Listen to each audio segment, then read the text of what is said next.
These two laptops have the same name, but they're actually quite different inside and outside.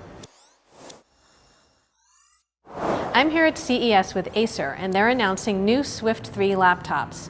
And what's most different about them, which you can't see inside, is that one of these is going to have Intel 10th Gen CPUs, and the other one is going to have brand new AMD Ryzen mobile CPUs. Now, we all love the rivalry between Intel and AMD, but up to now it's mostly been on the desktop because AMD's mobile CPUs have been kind of also-rans. But we're really excited to see what's going to happen with these new AMD Ryzen mobile CPUs.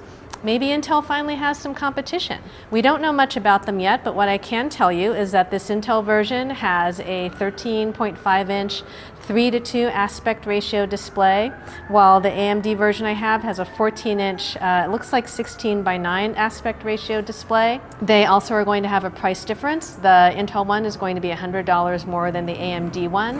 And what we're seeing in specs so far is that the Intel version also is going to have a longer battery life than the AMD version, but it is so early in the history of these AMD mobile CPUs that we really don't have a straight answer on it, and we're definitely looking forward to testing it and seeing what happens. Why would you pick Intel versus AMD? There's still a cost proposition where the AMD CPUs are going to be cheaper than the Intel ones, like they are here, $100 difference.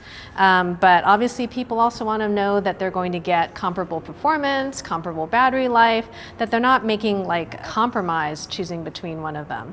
That's something that we'll hopefully find out when we get to test them. These laptops are being announced at CES, and they're going to be available a little later in 2020.